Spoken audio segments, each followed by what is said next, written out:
ದುಡ್ಡಿರೋನು ಕಾನೂನನ್ನ ಕೊಂಡ್ಕೊಳ್ಳೋಕೆ ಆಗ್ಬಿಟ್ರೆ ದೇಶದಲ್ಲಿ ದೇಶ ದೇಶವಾಗಿರಲ್ಲ, ಭಾರತ ಭಾರತವಾಗಿರಲ್ಲ. ಬೇರೆ ಪ್ರಕರಣಗಳಲ್ಲಿ 30 ದಿನ ಟೈಮು, 60 ದಿನ ಟೈಮು, ವಾರಗಟ್ಟಲೆ ಟೈಮ್ ಕೊಡ್ತಾರೆ. ನೀನು ಇಂಥ ದಿನ ಹೋಗಿ ಮಾಡು. ವಿನಯ್ ಕುಲಕರ್ಣಿ ಅವ್ರ ಕೇಸಲ್ಲಿ ತಮ್ಮ ಗೊತ್ತಿರ್ಬೋದಿಲ್ಲ, ಇಷ್ಟು ದಿನ ಟೈಮ್ ಕೊಡ್ತು. ಈ ಕೇಸಲ್ಲಿ ಇವತ್ತೇ ಬನ್ನಿ ಅಂತ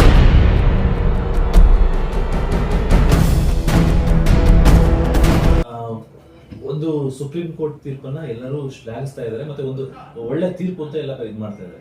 ಬಟ್ ಈಗ ಬೇಲ್ ಕ್ಯಾನ್ಸಲ್ ಆಗ್ಲಿಕ್ಕೆ ಈಗ ಸುಪ್ರೀಂ ಕೋರ್ಟ್ ಯಾವೆಲ್ಲ ಇದನ್ನ ಪಾಯಿಂಟ್ಸ್ ನ ಪರಿಗಣನೆ ಮಾಡಿರ್ಬೋದು ಸರ್? ಓಕೆ, ಅಂದ್ರೆ ಎಲ್ಲರೂ ಕೂಡ ಈ ಆದೇಶವನ್ನ ಪ್ರೀತಿಸಿದ್ದಾರೆ, ಗೌರವಿಸಿದ್ದಾರೆ, ಗೌರವಿಸಲೇಬೇಕು. ನಮ್ಗಿಲ್ಲ ಬೇರೆ ವಿಧಿ ಇಲ್ಲ, ಗೌರವಿಸಲೇಬೇಕು. ಯಾರು ಕೂಡ ಇಲ್ಲ ಸೋಷಿಯಲ್ ಮೀಡಿಯಾದಲ್ಲಿ ಅದು ಇದು ಮಾಡ್ತಾರಲ್ಲ, ಸುಪ್ರೀಂ ಕೋರ್ಟ್ ಬಗ್ಗೆ ಏನು ಹಾಕಂಗಿಲ್ಲ. ಮಾಹಿತಿ ಕೊಡ್ತಾ ಇದೀನಿ, ತಪ್ಪು ಮಾಡ್ಬೇಡ್ರಪ್ಪ ಅಂತ. ಆಮೇಲೆ ಹುಷಾರು. ಅದಕ್ಕೆ ಮತ್ತೆ ಓಪನ್ ಆಗಿ ನಾನು ಬಂದಿರುವಂಥದ್ದು ನಮ್ಮ ರಮ್ಯಾ ಮೇಡಮ್, ನಟಿ ಇರ್ಬೋದು, ಅಥವಾ ನಾನು ನಟಿ ಅನ್ನೋದಕ್ಕಿಂತ ಒಬ್ರು ex-MP, ಅವ್ರಿಗೆ ನಾನು ಅತಿ ಗೌರವದಿಂದ ಹೇಳ್ತೀನಿ. ಅವರು ಮುಂದೆ ಬಂದಿರುವಂಥದ್ದು, ಅವರು ಆ ಎಲ್ಲ ಆದೇಶಗಳನ್ನು ಕೂಡ ಗೌರವಿಸ್ತಾ ಇರೋದು, ಪ್ರೀತಿಸ್ತಾ ಇರೋದು, ಅದ್ರ ಬಗ್ಗೆ ಕರೆಕ್ಟ್ ಆಗಿದೆ ಅಂತ ನಿರ್ಧಾರ ಮಾಡ್ತಾರಲ್ಲ, ಆ ರೀತಿಯಾದ ಸೋಷಿಯಲ್ ಮೀಡಿಯಾಗಳಲ್ಲಿ ನಾವು ಕೂಡ ನಮ್ಮ ಒಪಿನಿಯನ್ಗಳನ್ನ ಕೊಡಬೇಕು, ಇದನ್ನ ಹೇಳಬೇಕು ಅನ್ನೋದು ನನ್ನ ಎಲ್ರಿಗೂ ಕೂಡ ಒಂದು ರಿಕ್ವೆಸ್ಟ್. ಯಾಕಂದ್ರೆ ನಾವು ಮನೇಲೇ ಕುತ್ಕೊಂಡು ಅದು ಸರಿ ಇಲ್ಲ, ಇದು ಸರಿ ಇಲ್ಲ, ಅದು ತಪ್ಪು, ಇದು ತಪ್ಪು ಅಂತ ನಾವು ಅಲ್ಲೇ ಮಾತಾಡೋದಕ್ಕಿಂತ ಸಮಾಜದಲ್ಲಿ ನಮ್ಮ ಒಪಿನಿಯನ್ಸ್ಗಳನ್ನ ಹೇಳ್ಬೇಕಾಗುತ್ತೆ ಸರ್. ಏನು ತಪ್ಪಿಲ್ಲ, ಏನು ಭಯ ಇಲ್ಲ, ಏನು ಭಯ ಪಡಬೇಕು, ಏನಾಗ್ಬೋದು, ಏನೂ ಆಗಲ್ಲ, ಏನು ಎದುರ್ಕೊಳ್ಳೋಂಥದ್ದು ಇರೋದಿಲ್ಲ.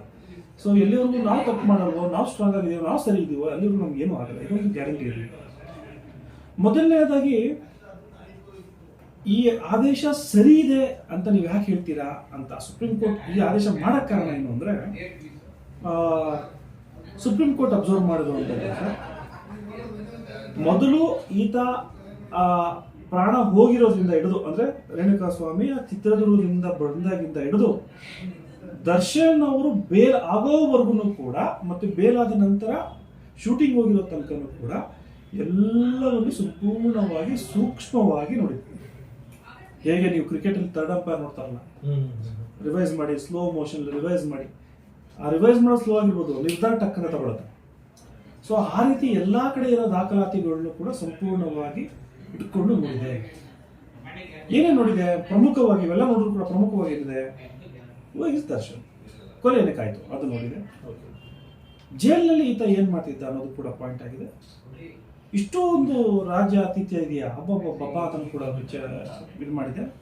ಜೈಲಿನ ಅಧಿಕಾರಿಗಳು ಕೂಡ ಕ್ಲಾಸ್ ತಗೊಂಡಿದ್ದಾರೆ, ಆದೇಶದಲ್ಲಿ ಹೇಳಿದ್ದಾರೆ. ಅದ ನಂತರ ಬೇಲಿಂದ ಆಚೆ ಬಂದು ತಾವು ಏನ್ ಮಾಡಿದ್ರಿ, ಏನ್ ಗ್ರೌಂಡ್ ಮೇಲೆ ಮೆಡಿಕಲ್ ಬಂದ್ರೆ ಅದನ್ನು ನೋಡಿದೆ.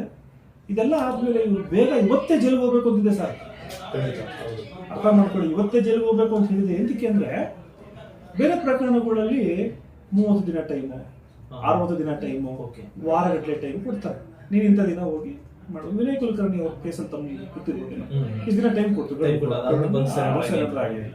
ಈ ಕೇಸಲ್ಲಿ ಇವತ್ತೇ ಬನ್ನಿ ಅಂತೂ. ಕಾರಣ ಯಾಕೆಂದ್ರೆ ಇಷ್ಟು ನೀನು ಪ್ರಭಾವಿ ಇರೋದಿದ್ದೀರ ಅಂದ್ರೆ ಸಾಕ್ಷಿ ನಾಶ ಮಾಡ್ಬಿಡ್ತೀರಾ ನೀವು. ನೀವಿನ್ನು ಆಚೆ ಇರೋವಂಥದ್ದು ಬೇಡ, ಹೊರಗಡೆ ಬನ್ನಿ ಅಂತ ಇಷ್ಟೆಲ್ಲ ಆದೇಶ ಮಾಡಿರೋರು ಬೇಲ್ ತಿರ್ಗಾ ಕೊಡ್ತಾರ. ಸುಮ್ಮನೆ ನನ್ ಕೇಳ್ತಾರೆ, ಸುಮ್ಮನೆ ಬೇಲ್ ಆಗ್ಲಿ ಬಿಡ್ಲಿ, ಅದು ಅವ್ರು ಬಿಟ್ಟಿದ್ದು ಅವರೇ. ಬಟ್ ನಾನು ಸಮಾಜಕ್ಕೆ ಯಾವುದೋ ಒಂದು ಮಾಧ್ಯಮದಲ್ಲಿ ಹೇಳ್ಬೇಕಂದಾಗ ನಾವು ಸತ್ಯವನ್ನೇ ಹೇಳ್ಬೇಕಾಗುತ್ತೆ, ಅದು ಬೇರೆ ಹೇಳಕ್ಕಾಗಲ್ಲ. ನಮ್ಗೆ ಯಾಕೆ ಸರ್, ಏನು ಇದೆ ಆಪ್ಷನ್, ನಾವು ನ್ಯಾಯದ ಪರ, ಸತ್ಯದ ಪರ, ಧರ್ಮದ ಪರ ಅಷ್ಟೇ. ಯಾರೇ ತಪ್ಪು ಮಾಡ್ಲಿ, ನಾನೇ ತಪ್ಪು ಮಾಡಿದ್ರೆ ದಯವಿಟ್ಟು ನನಗೂ ಅದೇ ಸ್ಥಾನದಲ್ಲಿ ಕೊಡಿ, ಅದಕ್ಕಿಂತ ದೊಡ್ಡ ಸ್ಥಾನದಲ್ಲಿ ಕೊಡಿ.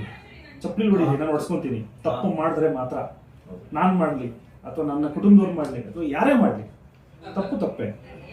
ಇಲ್ಲ ಅಂದಾಗ ಅದನ್ನ ಹೇಳುವಂತ ಧೈರ್ಯವೂ ನಮ್ಗಿದೆ, ತಪ್ಪಿಲ್ಲ. ಯಾಕಂದ್ರೆ ನಾವು ಸಮಾಜದಲ್ಲಿ ಏನೋ ಒಂಚೂರು ತಿಳ್ಕೊಂಡಿರೋಂಥವ್ರು ಅಂತ ಹೇಳಿದ್ದಾರೆ ಜನ, ನಮ್ಗೆ ಗೊತ್ತಿಲ್ಲ ನಾವು ತಿಳ್ಕೊಂಡಿದ್ದೇವೆ ಅಂತ. ಸೊ ಅದನ್ನ ನೀವು ಹೆಂಗೋ ಒಂದು ಮಾಧ್ಯಮ ಕೂಡ ನಮ್ಮ ಮೇಲೆ ಹೇಳಿಸ್ತಾ ಇದ್ದೀರಾ ಅಂದ್ರೆ, ಸೊ ನಾನು ಸತ್ಯವನ್ನೇ ಹೇಳ್ಬೇಕು. ಹಾಗಾಗಿ ಬೇಲ್ ಆಗಲ್ಲ ಸರ್, ಬೇಲ್ ಆಗಕ್ಕೆ ಸಾಧ್ಯವೇ ಇಲ್ಲ. ಇವೆಲ್ಲ ಪರಿಗಣಿಸಿರುವಂಥ ಸುಪ್ರೀಂ ಕೋರ್ಟ್ ಕೊಟ್ಟಿರುವಂಥ ಆದೇಶವನ್ನ ಸಾರ್ವಜನಿಕ ವಲಯದಲ್ಲಿ ಸ್ವಾಗತ ಮಾಡ್ತಾ ಇದ್ದಾರೆ. ಯಾಕೆ ಅಂದ್ರೆ ದುಡ್ಡಿರೋನು ಕಾನೂನನ್ನ ಕೊಂಡ್ಕೊಳ್ಳೋಕೆ ಆಗ್ಬಿಟ್ರೆ ದೇಶದಲ್ಲಿ ದೇಶ ದೇಶವಾಗಿರಲ್ಲ, ಭಾರತ ಭಾರತವಾಗಿರಲ್ಲ. ದುಡ್ಡಿರ್ಲಿ ದುಡ್ಡಿಲ್ಲದೆ ಇರಲಿ, ಕಾನೂನಿಗೆ ಯಾವುದೇ ಬೆಲೆ ಇಲ್ಲ. ಕಾನೂನು ಯಾವತ್ತೂ ನ್ಯಾಯದ ಬೆಲೆ. ಯಾರು ಒಳ್ಳೇದು ಮಾಡ್ತಾರೆ, ಭಗವಂತ ಹೆಂಗೆ ಒಳ್ಳೆಯವ್ರ ಪರ ಇರ್ತಾನೋ ಕಾನೂನು ಹಂಗೆ ಒಳ್ಳೆಯವ್ರ ಪರನೇ ಇರಬೇಕು. ಅವಾಗಲೇ ದೇಶದ ಸುವ್ಯವಸ್ಥೆ ಇರುತ್ತೆ. ಎಸ್, ಹಾಗಾಗಿ ಸಾರ್ವಜನಿಕ ವಲಯದಲ್ಲಿ ಪ್ರಶಂಸೆ ಬಗ್ಗೆ ತುಂಬಾ ಇದ್ದಾರೆ. Very good judgement, very good judgement. Just I will take you for another case. ಈ ಕೇಸ್ ಏನು ಪ್ರಜ್ವಲ್ ರೇವಣ್ಣ ಕೇಸ್ನ ನಾನು ಯಾವುದೋ ಒಂದು ನಮ್ಮ ಮನೆ ಎದುರುಗಡೆ, ನಮ್ಮ ಇವ್ರ ಮನೆಗಳೇ ಮನೆನ ಆಚೆ ಬರ್ದಿರೋ ಯಾರ ಬಗ್ಗೆನೂ ಮಾತಾಡ್ದಿರೋ ಅಂತ ವ್ಯಕ್ತಿ ಹತ್ರ ಸುಮ್ಮನೆ ಕೇಳಿದಾಗ ಎಂತ ಜಡ್ಜ್ಮೆಂಟ್ ಹೇಳಿ ಕೊಡ್ಬೇಕದನ್ನ ಅಂತ. ಸಿ, ಮನೆಯಿಂದ ಆಚೆನೆ ಬರ್ದಿರೋರು, ಮಾತಾಡದೇ ಇರೋರು ಅಂತ ಅವ್ರ ಮಾತು ಅವತ್ತ ನ್ಯಾಯಾಲಯ ಆಯ್ತಲ್ಲ ಸರ್. ಅಂಥವ್ರಿಗೆ ಕಾನೂನು ಬೇಕಾಗಿರೋದು. ಈ ವ್ಯಕ್ತಿ ಹಿಂಗೆ ಅಂತ ಆಲ್ರೆಡಿ ಬೆಳಗ್ಗೆ ಬಂದು ಅದು ಮಾಡು, ಇದು ಮಾಡು, ಕಾಂಟ್ರಾಕ್ಟರ್ ಮೋಸ ಮಾಡು, ಹಗರಣ ಮಾಡು, ವೈಗನ್ ವೇಟ್ ಹಾಕೊಂಡು ನಡಿ, ಜೈಕಾರ ಹಾಕು, ಅಂಥವ್ರು ಇಲ್ಲ ಕಾನೂನು. ಅಂಥವ್ರು ಮನೆಯೊಳಗಡೆ ಇದಾರಲ್ಲ, ಅಂಥವ್ರ ಪರ ಇದೆ ಕಾನೂನು ಅನ್ನೋದು ನಮ್ಗೆ ಮೆಸೇಜ್ಗಳು ಬರ್ತಾ ಇದಾವೆ ಈ ಇದರಿಂದ. ಹಾಗಾಗಿ ಎಲ್ಲರೂ ಕೂಡ ಅದ್ರ ಪರವಾಗಿದ್ದಾರೆ ಸರ್. ಅಂಥವ್ರು ಬರೀ 10 ಜನ ಇರ್ಬೋದು ಸರ್, ಕಾಂಟ್ರಾಕ್ಟರ್, ಕಳ್ಳರು, ಪಾಲ್ರು ಅವರೆಲ್ಲ 10 ಜನ ಇರ್ಬೋದು. ಆದ್ರೆ ಈ ದೇಶದಲ್ಲಿ ಕೋಟ್ಯಾಂತರ ಜನ ಇದ್ದೀವಿ, ಅವ್ರು ಯಾರು ಕೂಡ ಆಚೆ ಬರಲ್ಲ. ಸೊ ಹಾಗಾಗಿ ನಿಮಗೆ ಒಂದು ಪೋಸ್ಟ್ ನೋಡ್ಬೋದು, ತುಂಬಾ ಲೆಂತಿ ಮಾಡ್ತೀನಿ, ಐ ಆಮ್ ರಿಯಲಿ ಸಾರಿ. ಒಂದು ಪೋಸ್ಟ್ ನೋಡ್ಬೋದು, ಹ್ಯಾಪಿ ಬರ್ತ್ಡೇ ಟು ಯು ಅಂತ ಯಾರೋ ಒಬ್ರು ಏನೋ ಹಾಕ್ಬಿಟ್ಟಿರ್ತಾರೆ. ಯಾರೋ ಒಬ್ರು ಅವ್ರೊಬ್ಬಂದೇ ಆಗಿರೋದು, ಅವ್ರು ಬರ್ತ್ಡೇ ಇರಲ್ಲ.